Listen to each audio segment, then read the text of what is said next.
ርዕሶቹ ከሶስቱ ቀዳሚው የአርሰናል ጉዳይ ነው። የማርቲን ኦዴጋርድ ነገር። ኦዴጋርድ በምን አይነት ፐርፎርማንስ ነው ያለው? የቀድሞ የምናደንቀውን ምንደነቅበትን ኦዴጋርድ አሁን መልሶ ይዞ መጥቷል። ይሄ ተጫዋች ዴክላን ራይስ ማርቲን ኦዴጋርድ ከመጎዳቱ በፊትም በጣም ጥሩ ተጫዋች ነበር። በጣም ጥሩ ብቃት ነበረው። ከኦዴጋርድ ጋር ደግሞ እጅግ በጣም ጥሩ ተጫዋች እየሆነ ነው። ልክ እንደዚሁ ማርቲን ዙቢሜንዲ ከኦዴጋርድ መጎዳት በፊትም በጥሩ አጀማመር ነው በአርሰናል የጀመረው። ከኦዴጋርድ መመለስ ጋር ደግሞ የበለጠ በጣም ጥሩ ተጫዋች ሆኖ እያየ ነው። ከቦርንመዝ ጋር በነበረው ጨዋታ አርሰናል አልተቸገረም ማለት አይቻልም። በሳምንቱ መጨረሻ አሸናፊ ተጫዋች በሚፈልግበት ጊዜ ውጤት ሊቀይር የሚችል ተጫዋች የት ነው ያለው በሚልበት ጊዜ ሁኔታው ለአርሰናል ጭንቅ ራይስ እፎይታ ሆኖ መጣ። ኦዴጋርድ ደግሞ አሲስት ሜከር። ኦዴጋርድ አዘጋጀ፣ ራይስ አስቆጠረ። ካለፈው የውድድር ዘመን ማጠናቀቂያ ወቅት ወዲህ በተከታታይ ጨዋታዎች ላይ ማርቲን ኦዴጋርድ አሲስት ሲያደርግ ይሄ ሰሞን ለመጀመሪያ ጊዜ ነው። እነዚህ ሁለት ጨዋታዎች የመጀመሪያው ወደ ጥሩ ብቃቱ ለመመለሱ አንድ ማስረጃ ተደርጎ ይሄ ሊወሰድ ይችላል። ብቻ ጨዋታ ቀያሪ ተጫዋች ሲፈለግ ኦዴ ሰሞኑን በፈጠራም በጎልም አለው እያለ ነው። የአርሰናል ደጋፊዎች ይበልጥ የሚተማመኑበት አይነት ተጫዋች ሆኗል። ሚኬል አርቴታ እንዲሁም በዚህ በኢንዲቪጁዋል ፐርሶናሊቲ እና በኢንዲቪጁዋል ፕሬዘንስ ነው ያለው። እሱ በጨዋታ ላይ ተጽዕኖ ለመፍጠር በሚያስችል በቡድን ውስጥ የመገኘት ልዩነት ፈጣሪነት እንዲሁም ደግሞ በሜዳ ላይ በሚያሳዩ ፐርሶናሊቲ ቡድኑ በዚህ ረገድ ሌላ አይነት እድገት በማሳየቱ ደስተኛ ነኝ ሲል ሲናገር ተደምጧል። ይሄ እንግዲህ ኢንዲቪጁዋል ፐርሶናሊቲ፣ ኢንዲቪጁዋል ፕሬዘንስ እንዲሁ የትኛውም ተጫዋች እኮ ሜዳ ላይ ተሰልፎ ይገባል። ግን ፐርሶናሊቲን ማሳየት አለብህ። ቡድኑ በሚቸገርበት ጊዜ፣ በሚጨነቅበት ጊዜ መፍትሄ ሆነ መምጣት አለብህ። ደረጃህን ማሳየት አለብህ። ብቃትህን መግለጥ አለብህ። ጎል ቢያስፈልግ በጎል አሲስት ቢያስፈልግ በአሲስት እንደዚህ ያለ የኢንዲቪጁዋል ፐርሶናሊቲ በአርሰናል ስብስብ ውስጥ ሰሞኑን በይበልጥ እየታየ ነው፣ በሌላ መልክ እየታየ ነው። ይሄ ደግሞ ቡድኑ ለመብሰሉ ቡድኑ በአንድ ደረጃ ወደፊትም ለማደጉ ማሳያ ስለሆነ ደስተኛ ነኝ ሲል ነበር ሚኬል አርቴታ። ይሄ ብዙ የሚያነጋግረን ነጥብ ነው።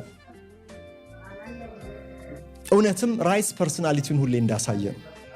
በተለይ የቦርንመዝ ጨዋታ የመጀመሪያው በፕሪሚየር ሊግ 2 ጎል ያስቆጠረበት ጨዋታ መሆኑን መርሳት የለብንም። ግን አርሰናል ተጨንቆ ነበረ ከቦርንመዝ ጋር። ያንን ጭንቀት በአንድ ጊዜ ለማስወገድ የሚችል ተጫዋች ያስፈልግ ነበር በአንድ ተጽዕኖ እና ጎል አስቆጣሪ ካለ ደግሞ አሲስት ሜከርም ይኖራል። ብዙ ጊዜ ሁለቱ ኦዴጋርድ እና ዴክላን ራይስ አርቴታ ባለው በዚህ መመዘኛ ራሳቸውን ከፍ አድርገው ያቀረቡ ከዋክብት ሆነው ታይተዋል። ይሄ እንግዲህ አንድ ጨዋታ ጉዳይ ብቻ ሳይሆን ሰሞኑን ሁሉ ሲታይ የነበረ ነው። ለምሳሌ ከአስቶን ቪላ ጋር በነበረው ጨዋታ ዴክላን ራይስ እንደምታውቁት በጉዳት ምክንያት ጨዋታውን ሚስ አድርጎ ነበር፣ የጉልበት ጉዳት።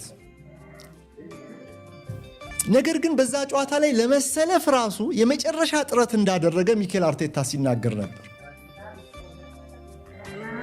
ልምምድ ለመስራት ጨዋታው ላይ ለመሰለፍ እስከ መጨረሻው የሚወስነው ሰዓት ደቂቃ ድረስ ጥረት ሲያደርግ ይታያል እና ጥረት አድርጎ ከአስቶን ቪላ ጋር በነበረው ግጥሚያ ከአቅም በላይ በመሆኑ ምክንያት ሚስ አረገ ያንን ጨዋታ። የቦርንመዝን ጨዋታ ግን 90 ደቂቃ ተጫወተ፣ 2 ጎል አስቆጠረ። አርቴታ ስለ ራይስ ምን አለ? ዴክላን ያለማቋረጥ በየጨዋታው ላይ አንድ ነገር እየጨመረ ይገኛል አለ። ከጨዋታ ጨዋታ አንድ የሆነ ነገር እየጨመረ ወደፊት እየተራመደ አንድ ስቴፕ እድገት እያሳየ ይገኛል። መቆሚያው የቱ ጋር እንደሆነ አይታየኝም። መሻሻል ስለሚፈልግ እየተሻሻለም ስለሆነ ነው እንዲህ ማለት ያለ አርቴታ። ለኛ ወሳኝ ተጫዋቻችን ነው ብሎ ፒቮታል ፕሌየር ሲለው ነበር እና ከአስቶን ቪላ ጋር ለመጫወት ፈልጎ ነበር ስላችሁ እሱ ራሱ ሚኬል አርቴታ ከተናገረው ተነስቼ ነው። በጨዋታ ዕለት ጠዋት ብዙ ሞክሯል አለ፣ አልቻለም። በቀጣዩ ቀን ደግሞ ልምምድ ለመስራት ሞከረ፣ በቃ ልግባ ትሬኒንግ ላይ ብሎ ሞክሮ በዛም አልቻለም። ለቦርንመዝ ጨዋታ ግን ለመድረስ ጥረቱን ጨምሮ ሲታትር ቆየና በመጨረሻ ደቂቃ ላይ እንዴት ነህ ብዬ ጠየቅኩት አለ ሚኬል አርቴታ። how do you feel? I am in አለኛል። በቃ ዝግጁ ነኝ አለኛል። አርቴታም ያው እንግዲህ ከሕክምና ክፍሉ ጋር በመነጋገር እንደሆነ ጥያቄ የለውም፣ ከፊትነስ ዲፓርትመንቱም ጭምር። ግን እዚህ ጋር እንደ ቼልሲ አይደለም። አርሰናል አሰልጣኙ እንዲወስን ይደረጋል። አሰልጣኙ የራሱን ኮመን ሴንስ ተጠቅሞ የሕክምና ባለሙያ ባይሆንም ግን ከሕክምናው ክፍል ጋር ተማክሮ የሚወስነው ነው እና የሚመስለው ሜዲካል ስታፉ ተጫዋቹ ጥሩ ስሜት ከተሰማው ሊጫወት ይችላል ህመም ካልተሰማው የሚል አረንጓዴ መብራት ለሚኬል አርቴታ አብርተውለት የነበረ ነው የሚመስለው። ተጫዋቹ ፈቃደኝነቱን ዝግጁነቱን ሲገልጽ አስገባው። 90 ደቂቃ ሲጋልብ 2 ጎል ሲያስቆጥር አርሰናል ጨዋታውን አሸንፎ እንዲወጣም ሲታትር ነው ያመሸው እና ማነው ዴክላን ራይስ ከማርቲን ኦዴጋርድ ጋር በአንድ ሜዳ ላይ መገኘቱ ከበጣም ጥሩ ወደ እጅግ በጣም ጥሩ የተሸጋገረ ይመስላል።